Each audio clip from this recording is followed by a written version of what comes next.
Assalamualaikum warahmatullahi wabarakatuh. Selamat siang adik-adik. Ketemu lagi dengan Kak Ines ya pada siang hari ini. Mudah-mudahan masih semangat ya. Kita akan mulai pembahasan lagi, yaitu materi geografi terlebih dahulu. Oke, mudah-mudahan kalian sehat selalu ya. Karena kita baru ketemu lagi ya sekarang. Oke, langsung aja kita baca dari soalnya. Nomor 1 ya. Sumur geotermal di Kamojang, Kabupaten Garut, mempunyai kedalaman sekitar 1.400 meter dari permukaan tanah. Sementara ketinggian tempat di geothermal field sekitar 1.500 meter di atas muka laut. Nah, hal ini berimplikasi pada apa? Yaitu memiliki potensi geotermal suatu tempat dapat dianalisis berdasarkan ilmu kajian apa? Geofisika ya. Jadi dari perbedaan kedalaman itu kita bisa analisis melalui kajian ilmu geofisika. Jadi jawabannya adalah yang D ya. Oke. Kemudian nomor 2 ya. Daerah penghasil emas di Jawa Barat ini salah satu daerah penghasil emas kedua terbesar di Indonesia, yaitu ada di Cikotok ya. Di mana itu di Lebak, Banten ya. Jadi jawabannya yang B. Oke. Ya. Oke, kemudian nomor 3. Jika suhu udara di Jakarta 32 derajat Celcius, maka pada musim kemarau suhu udara di Kota Batu Malang yang berada pada ketinggian 700 mdpl diperkirakan sama dengan berapa? Nah, kalau kalian masih ingat, ini ada kaitannya sama lapisan atmosfer ya. Salah satunya apa? Itu nomor 3 ya. Lapisan atmosfer yaitu troposfer. Masih ingat? Lapisan pertama di dalam atmosfer ya. Nah, di lapisan troposfer ini ada namanya hukum gradian termal. Masih ingat ya? Hukum gradian termal. Gradian termal. Di mana tiap kenaikan ketinggian 100 meter, suhu turun berapa? Kenaikan ketinggian ya. Kenaikan tinggi 100 meter, suhu turun sebesar 0,6 derajat Celcius. Nah, ini ya kata kuncinya di sini. Jadi karena di situ udah diketahui ya bahwa di Kota Jakarta suhu udaranya 32 derajat Celcius. Nah, Kota Jakarta ini kan daerah dataran rendah ya, udah pasti dia MDPL-nya 0 ya. Nah, sedangkan di Kota Batu Malang ketinggian 700 mdpl. Berarti dia selisih bedanya berapa? 700 ya. Berarti di sini kita ambilnya berarti kenaikan berapa? 100, berarti 700, berarti 7 kali ya. Berarti setiap 0,6 ini dikalikan, kan tiap 100 mdpl dia turun 0,6, berarti dikalikan 7 aja langsung. Berarti berapa? 0,6 kali 7, yaitu 4,2 ya. Langsung berarti dari 32 derajat Celcius dikurangin 4,2. Yaitu sama dengan 27,8 derajat Celcius. Jadi jawabannya adalah yang E ya. Jadi sekali lagi, kalau misalkan ada soal seperti ini, kalian kaitkan ya dengan adanya hukum gradian termal yang ada di lapisan troposfer ya pada atmosfer. Gitu caranya ya. Paham ya sampai sini ya? Kemudian nomor 4. Hujan orografis yang banyak terjadi di wilayah Indonesia disebabkan karena, masih ingat nggak, hujan orografis itu hujan yang ada di mana sih biasanya? Kenapa kok sering terjadi di Indonesia? Ada yang tahu? Karena hujan orografis ini biasanya terjadi di daerah pegunungan. Kenapa? Karena biasanya massa udara yang ada di lembah, ya kan di lembah itu kan daerahnya kering gitu ya. Nah, kemudian massa udara dipaksa naik ke atas, sehingga suhu udaranya jadi naik. Nah, sehingga suhu udaranya jadi turun maksudnya. Kemudian terkondensasi di situ, akhirnya terjadi hujan di bagian pegunungan. Makanya kenapa hujan orografis ini banyak terjadi di Indonesia, karena Indonesia ini juga sangat banyak pegunungan gitu ya. Jadi jawabannya adalah yang B ya, massa udara dipaksa naik ke lereng pegunungan. Nah, massa udara yang dipaksa naik ke pegunungan ini adalah biasanya itu sifatnya yang kering ya, panas, yang kita sebutnya angin fon. Gitu, dari lembah ya yang naik ke pegunungan. Oke, Kemudian nomor 5. Peningkatan polusi di wilayah kota berkaitan dengan fenomena berikut, kecuali kalau misalkan kenapa sih banyak jadi peningkatan ya polusi udara ya di kota? Kenapa? Yang pertama, karena semakin banyaknya atau meningkatnya daya beli masyarakat akan kendaraan ya. Pasti banyak orang yang mungkin nggak kurang suka naik kendaraan umum, akhirnya mereka membeli kendaraan individu ya, maksudnya motor, mobil dan sebagainya. Sehingga terakumulasi lah ya si polusinya. Kemudian peningkatan perpindahan penduduk dari desa ke kota yang umumnya orang-orang berniat yang ingin mencari pekerjaan di kota untuk mengadu nasib istilahnya ya, karena di kota mungkin banyak jenis pekerjaan yang bisa dilakukan.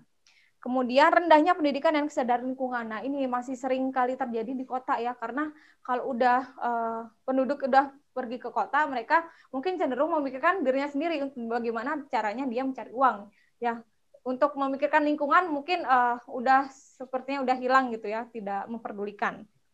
Kemudian yang terakhir peningkatan jumlah bangunan dan aktivitas industri. Nah, di sini jadi mungkin kita jarang jumpai ya lahan yang kosong ya di kota. Makanya di kota itu sangat banyak bangunan-bangunan ya yang memang dipergunakan untuk kegiatan.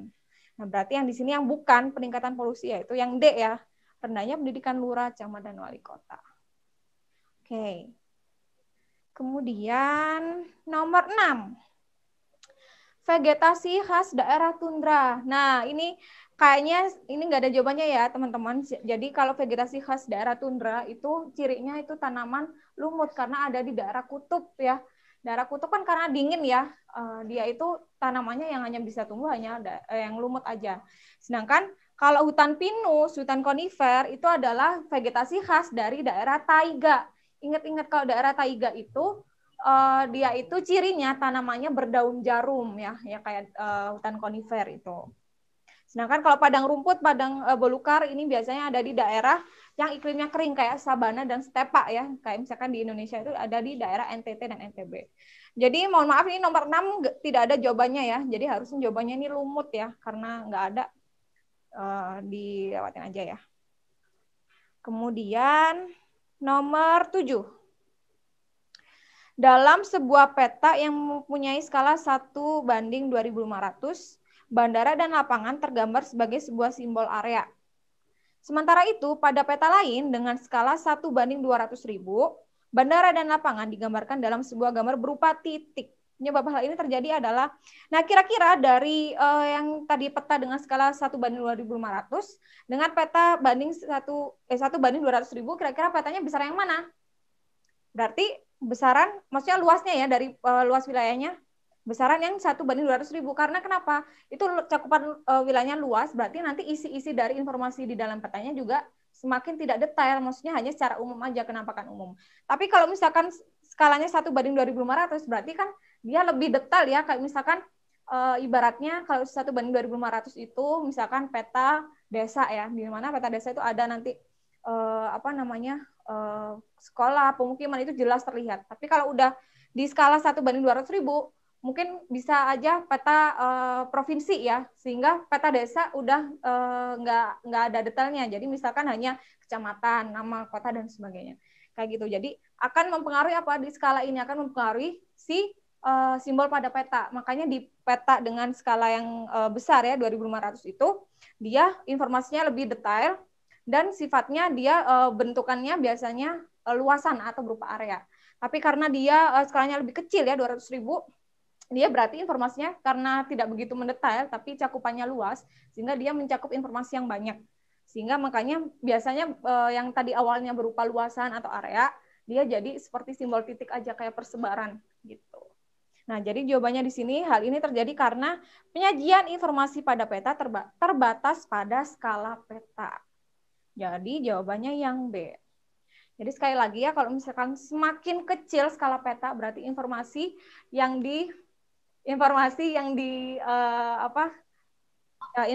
disebarkan atau informasi yang muncul di situ dia lebih kurang detail ya. Tapi kalau misalkan skalanya lebih besar, itu informasi yang disajikan jadi lebih detail. Oke. Kemudian nomor 8. Marwata akan menganalisis objek yang berada di bawah permukaan air laut dengan kedalaman sekitar 20 meter. Citra foto yang paling akurat dalam merekam objek tersebut adalah, jadi secara umum citra dibagi berdasarkan spektrumnya, itu ada 3 ya. Ada citra ultraviolet, kemudian ada citra ortokromatik, dan juga citra pankromatik ya. Nah, di dalam pankromatik nanti dibagi lagi, ada pankromatik hitam putih dan juga inframerah. Nah, kalau citra ultraviolet ini biasanya citranya itu biasanya dipakai untuk melihat tumpahan minyak yang ada di laut, karena bisa terlihat perbedaan yang jelas ya. Sedangkan kalau dengan panjang gelombangnya 0,29. Sedangkan kalau yang ortokromatik dengan panjang gelombangnya itu 0,29 sampai 0,56, dia itu bisa melihat ya objek peka terhadap objek yang ada di permukaan air hingga kedalaman 20 meter ya. Sedangkan kalau yang pankromatik ini bisa menggunakan spektrum tampak mata ya, seperti yang kita lihat gitu. Makanya di sini bisa tampak mata, ada yang hitam putih dan ada yang inframerah. Jadi jawabannya untuk citra yang bisa melihat permukaan air laut ya dengan kedalaman sampai ke 20 meter itu adalah citra ortokromatik yang E. Oke, itu ya jawabannya. Jadi ada 3 ya secara umum. Cuman yang pankromatik dibagi lagi, ada hitam putih dan juga inframerah. Kemudian nomor 9. Rasio ketergantungan penduduk suatu negara dapat dihitung dari komposisi penduduk menurut. Nah, rasio ketergantungan penduduk itu kan berarti angka beban ketergantungan ya. Jadi bagaimana sih orang-orang dengan usia produktif itu menanggung orang-orang yang di usia non produktif. Usia non produktif itu usia sekitar dari yang belum produktif ya, 0 sampai 14 tahun. Sedangkan kalau usia yang tidak produktif berarti sudah tidak bisa bekerja istilahnya, berarti di atas 64 tahun. Nah, biasanya untuk komposisi penduduk seperti ini menggunakan menurut apa? Umur ya, sudah jelas ya, umur dari usia non produktif dan usia produktif. Jadi jawabannya yang D, umur. Jadi misalkan ya kayak perbandingannya ya, biasanya kalau dihitung misalkan 75 ya. Nah, 75 dari jadi 1000 orang, 75 ini ditanggung ya bebannya oleh 1000 orang yang usia produktif, misalkan seperti itu. Jadi usia produktif kayak misalkan kalian mungkin udah masuk usia produktif ya, udah misalnya bisa bekerja. Kemudian selanjutnya nomor 10. Walaupun pola keruangan pemukiman desa mempunyai keberlanjutan tinggi, namun stabilitas ekosistem desa tetap rawan. Karena apa? Yaitu yang benar di sini adalah karena pemberdayaan dari masyarakatnya yang masih kurang ya. Jadi maksudnya di desa kan mungkin kalau kita tahu ya masyarakatnya masih cenderung dari segala sisi ya homogen semuanya, dari pekerjaan, dari aktivitas dan sebagainya. Nah, di sini mungkin dari masyarakat desa ini kurang adanya kayak motivasi dan keinginan untuk istilahnya bersaing ya dengan yang lain gitu. Misalkan kalau misalkan orang-orang yang dari desa kan kenapa pindah ke kota, karena itu sifatnya dia sambil pekerjaannya kan belum pasti gitu ya, maksudnya di desa karena menunggu masa panen dan sebagainya, makanya mereka banyak yang pindah ke kota gitu. Nah, di desa sendiri pemberdayaannya di situ masih kurang ya, kurang kesadaran dari masyarakatnya itu sendiri gitu. Kemudian nomor 11. Malaysia secara umum lebih maju dibandingkan Indonesia ya. Indikator yang paling mudah adalah ya, masih ingat ya, indikator pencapaian dari kita bilang ya suatu negara itu dikatakan negara maju atau negara berkembang. Yang paling bisa kita lihat itu dari indikator apa? Pendapatan per kapita ya. Jadi pendapatan per kapita ini biasanya bisa melihat ya, maksudnya kesejahteraan atau kemakmuran penduduk itu sendiri. Pendapatan per kapita itu pendapatan yang diperoleh tiap individu ya, atau bisa juga pendapatan rata-rata penduduk yang dibagi dari jumlah pendapatan satu negara itu sendiri gitu. Jadi kalau misalkan pendapatan penduduknya rendah ya berarti bisa kita lihat bahwa kesejahteraan penduduknya juga rendah gitu. Ini jadi kalau berbicara tentang pendapatan per kapita, Indonesia masih bisa dikatakan rendah ya kalau dengan Malaysia ya gitu. Kemudian nomor 12. Meletusnya Gunung Api Krakatau dapat menyebabkan tsunami. Getaran yang diakibatkannya termasuk gempa. Nah, masih ingat ya, gempa bumi itu kan dibagi 3 ya jenisnya. Ada gempa bumi tektonik, ada gempa bumi vulkanik, dan juga gempa bumi runtuhan. Kalau gempa bumi tektonik itu adalah gempa bumi yang terjadi karena pergeseran lempeng tektonik. Jadi istilahnya adanya perubahan letak ya, pergeseran dislokasi ya, perubahan letak dari lempeng tersebut. Itu biasanya ada terjadi di dasar laut. Sedangkan kalau gempa vulkanik itu gempa yang terjadi ketika terjadi sebuah letusan gunung api, ya. Mungkin kalau pernah lihat ada film ya namanya Dante's Peak, itu menceritakan tentang gunung api. Jadi memang gunung yang meletusnya, ledakannya berupa eksplosif sampai dia menimbulkan getaran di sekitar sekelilingnya gitu. Jadi sampai benar-benar terjadi gempa. Sedangkan kalau gempa bumi runtuhan ini biasanya terjadi karena jatuhnya massa tanah ya, runtuhan massa tanah biasanya terjadi di goa-goa gitu ya. Nah, biasanya cuman bisa dirasakan di daerah sekitar goa ya, misalkan radius 100 atau 200 meter sekitar, seperti itu. Jadi kalau Gunung Api Krakatau ini kan karena getarannya dari aktivitas vulkanik ya, dari pas Krakataunya meletus ya sambil terjadi gempa, sehingga menyebabkan tsunami juga gitu. Jadi jawabannya yang B ya, vulkanik. Kemudian nomor 13. Cabang ilmu geografi yang secara khusus. Nah, sekali lagi ini mohon maaf tidak ada jawabannya. Jadi kalau ilmu yang secara khusus yang mempelajari sungai itu namanya fluviologi ya. Fluviologi. Nomor 13. Fluviologi. Nah, ini mempelajari tentang aliran sungai dan sebagainya. Tapi kalau di sini nggak ada jawabannya. Mungkin kalau lebih mendekati ya, yang benar hidrologi. Hidrologi kan bicara tentang air. Tapi kalau secara khususnya ini fluviologi ya. Kalau geomorfologi itu tentang bentang lahan atau bentuk muka bumi, dataran tinggi, dataran rendah, lembah, pegunungan dan sebagainya. Gitu. Kemudian nomor 14. Berikut ini yang tidak termasuk sistem Sunda pada sistem pokok persebaran pegunungan Sunda adalah, jadi kalau kita tahu pembentukan pegunungan itu kan membutuhkan waktu ratusan jutaan tahun lamanya lah istilahnya ya. Jadi secara umum kalau di Indonesia itu ada 3 sistem pokok persebaran pegunungan ya, yaitu ada yang namanya sistem Sunda, kemudian ada juga sistem busur tepi Asia, dan juga sirkum Australia. Nah, di sistem Sunda ini, dia ini pegunungannya itu dimulai dari Arakan, yaitu Edioma ya, di Myanmar, sampai ke Kepulauan Banda Maluku, yaitu panjangnya sekitar 7.000 km. Nah, di sini, di sistem Sunda ini ada 5 busur ya, yaitu ada busur Arakan tadi Yoma di Myanmar, kemudian ada busur Andaman ya, kemudian busur Sumatera Jawa yang berpusat di Anambas, kemudian busur Kepulauan NTT ya di Flores, Nusa Tenggara ya, kemudian ada busur Banda berpusat di Banda. Nah, berarti yang bukan termasuk di busur sistem Sunda itu adalah busur Luzon. Busur Luzon ini termasuk di busur tepian Asia ya, yaitu yang ada di Filipina.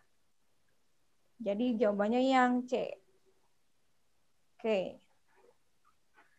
Kemudian nomor 15. Pada pegunungan kapur atau kars, berbentuk bukit-bukit kubah kapur yang relatif homogen ya, semuanya itu sama istilahnya. Kenampakan bentuk muka bumi demikian akibat dari proses apa? Jadi kalau pembentukan batu kapur kars itu ya, itu karena adanya proses tenaga eksogen, salah satunya itu pelapukan kimiawi karena adanya pelarutan dari air ya. Si batuan itu terlarut dalam air. Nah, pelapukan kimiawi ini biasanya terjadi membentuk perbedaan batuan ya dari struktur si kimianya, yaitu tadi si batuannya sudah terlarut dari airnya. Jadi jawabannya adalah yang B, pelapukan kimiawi. Kemudian selanjutnya nomor 16. Proses pembentukan embun selalu terjadi pada malam dan pagi hari. Nah, ada kaitannya dengan kondisi cuaca dan iklim, yaitu apa? Kan embun itu biasanya membutuhkan yang namanya kalau di udara kan ada sinar matahari ya. Jadi bisa dikatakan embun ini terbentuk apabila udara itu sudah mencapai titik jenuhnya. Gimana itu maksudnya udara bisa mencapai titik jenuh? Jadi maksudnya udara ini biasanya tidak lagi bisa menampung dalam bentuk uap air gitu ya. Sehingga kemudian udara ini memilih untuk berubah menjadi air. Untuk apa? Untuk menyeimbangkan antara penguapan dengan kondensasi. Nah itu. Jadi makanya udaranya sudah mencapai titik jenuh. Itu kan sama ya kayak air, kalau misalnya sudah mencapai titik jenuh jadi airnya tergenang, tidak bisa meresap ke dalam tanah, sama kayak gitu. Jadi jawabannya yang B ya, udara jenuh terlampaui. Kemudian nomor 17. Untuk mengurangi atau menghilangkan ketergantungan atas barang-barang industri yang harus diimpor, dilakukan strategi industrialisasi yang disebut. Nah, ini ada sebuah kebijakan yang dilakukan di Indonesia, yaitu dengan peningkatan industri substitusi impor. Atau kita sebutnya ISI. Jadi ini adalah kebijakan untuk mendukung penggantian barang-barang impor ini, barang impor asing ya, untuk dia menggantikan barang-barang asli dalam negeri. Jadi maksudnya kebijakan ISI ini kayak didasarkan pada bahwa sebuah negara ini jangan terlalu bergantung dengan produk-produk dari luar negeri.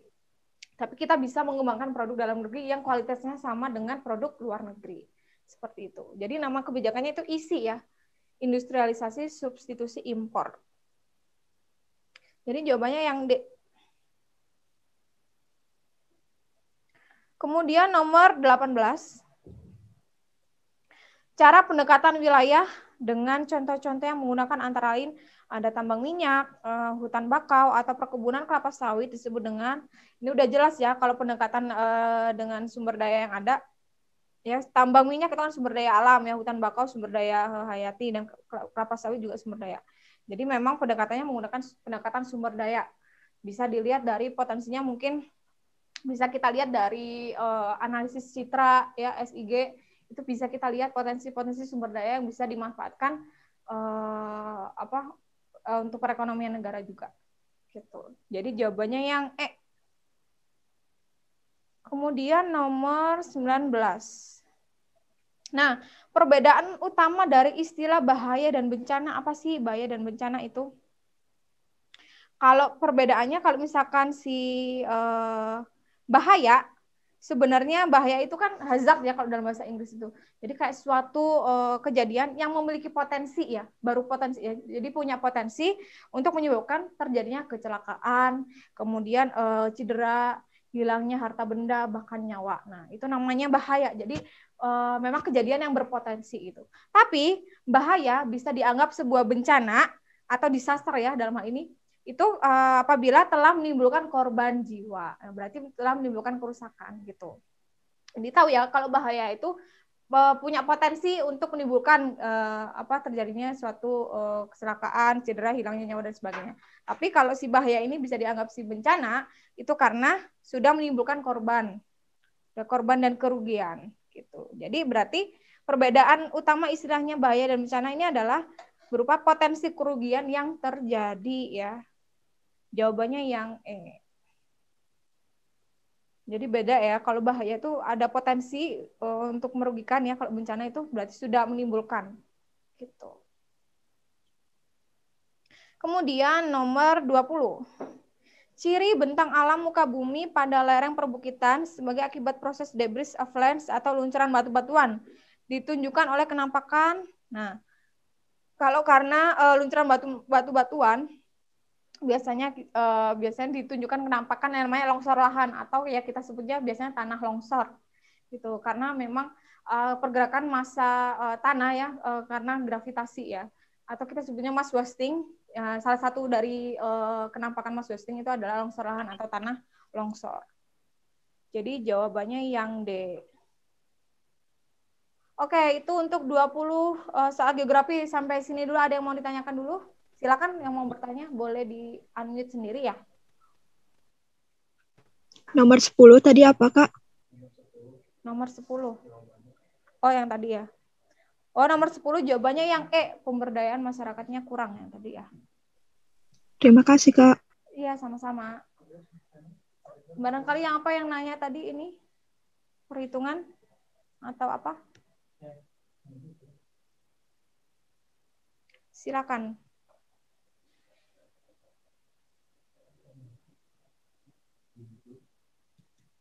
Yang masih bingung di nomor berapa? Boleh.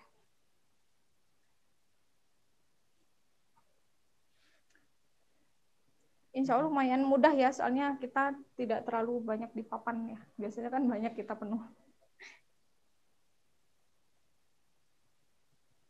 Jadi tadi itu yang tidak ada jawabannya itu yang nomor 6 sama nomor 13 ya. 6 sama 13 tadi yang ada jawabannya. Kalau nomor 9, Kak? Nomor 9. Kenapa nomor 9? Jawabannya apa? Atau apa? Iya, jawabannya apa? Oh, jawabannya umur, rasio ketergantungan. Jadi sekali lagi, kalau rasio ketergantungan itu kan berarti angka beban ketergantungan orang ya, gitu ya. Untuk misalkan biasanya kita lihat dari usia produktif dan usia non produktif. Jadi usia produktif ini biasanya menanggung beban usia non produktif seperti itu. Usia non produktif itu berapa? Usia non produktif itu dari 0 sampai 14 tahun, yang berarti yang belum produktif, dan juga 64 tahun ke atas, berarti yang udah lansia itu udah nggak produktif lagi. Gitu. Jadi berdasarkan umur. Ada lagi? Silakan.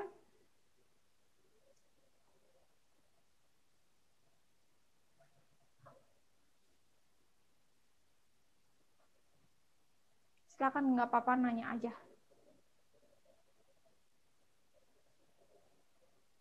Ada yang mau bertanya? Jelas semuanya? Paham? 20 soalnya ini. Baru geografi.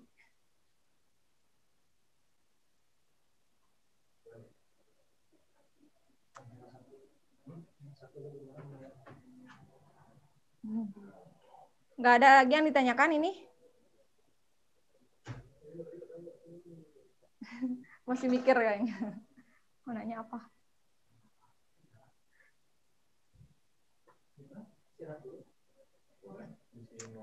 Ya udah. Ya udah, kalau misalkan tidak ada lagi yang ditanyakan, kita mungkin break dulu sebentar ya untuk selanjutnya yang ngebahas sosiologi.